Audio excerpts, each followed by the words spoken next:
আসসালামু আলাইকুম।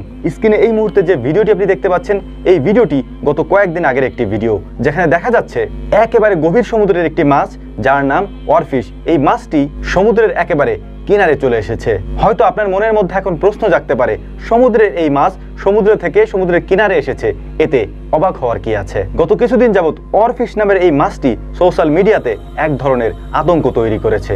এর কারণ কি জানেন? এই মাছটিকে বলা হচ্ছে এটা নাকি কিয়ামতের আলামত। কেন?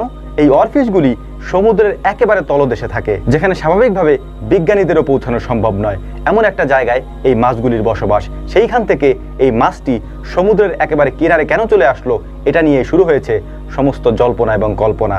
এই মাছটিকে যখনই সমুদ্রের উপরিভাগে দেখা যায়, তখনই মনে করা হয় এই মাছটি কোনো না কোনো বিপদ সংকেত এই পৃথিবীর জন্য নিয়ে এসেছে। জাপানিজ কালচারে এই মাছটিকে বলা হয় সমুদ্রের বার্তাবাহক অথবা সমুদ্রের দূত। এই মাছের পাশাপাশি আরও কিছু ছোট ছোট মাছ সমুদ্রের একেবারে কিনারে চলে এসেছে, যেই মাছগুলি সমুদ্রের একেবারে মাঝখানে থাকে। ওই মাছগুলি যখন কিনারে চলে এসেছে, অনেকেই বলছেন এটিও কিয়ামতের একটি আলামত। এই কথাগুলি কেন বলা হচ্ছে? বলা হচ্ছে এই কারণে, কথিত আছে এই মাছগুলি যখন সমুদ্রের একেবারে কিনারে চলে আসে, তখন নাকি পৃথিবীতে কোনো ভূমিকম্প হয় অথবা পৃথিবীতে বড় কোনো বিপদ সংকেত দেখা দেয়। এরকমটা জাপানের ভূমিকম্পের সময়ও হয়েছিল। তখন এই মাছগুলি ওই বছরই কিনারে চলে এসেছিল এবং এই ওয়ারফিশগুলিকে একেবারে সমুদ্রের পাড়ে দেখা গিয়েছিল এবং সে বছরই জাপানে ভয়াবহ ভূমিকম্প হয়। এখন বলতে পারেন এর সাথে বর্তমানে যে মাছ দেখা গেল এর সম্পর্ক কি?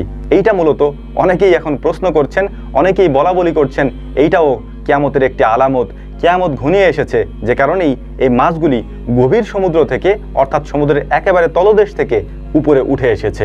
এটা সম্পর্কে ছোট্ট একটা উদাহরণ আমি আপনাদেরকে দেই। এখন যারা এই সম্পর্কে কথা বলছেন তারা বলার চেষ্টা করছেন গত কয়েকদিন আগে মায়ানমারে যে ভূমিকম্প হলো, এইটা তারই একটি সংকেত বলা যায়। অর্থাৎ এই মাছগুলি আগে থেকেই সংকেত দিয়েছিল যে হয়তো এরকম কিছু পৃথিবীতে ঘটতে যাচ্ছে, তারই প্রতিফলন ঘটেছে মায়ানমারে। তবে এগুলি শুধুমাত্র কথার কথা। আমি আগেই বলেছি জাপানি কালচারে এই বিষয়টিকে মানা হয়। যখন কোনো মাছ বা সমুদ্রের একেবারে তলদেশে থাকা কোনো মাছ উপরে ভেসে আসে, ওই মাছগুলিকে মনে করা হয় সমুদ্রের বার্তাবাহক।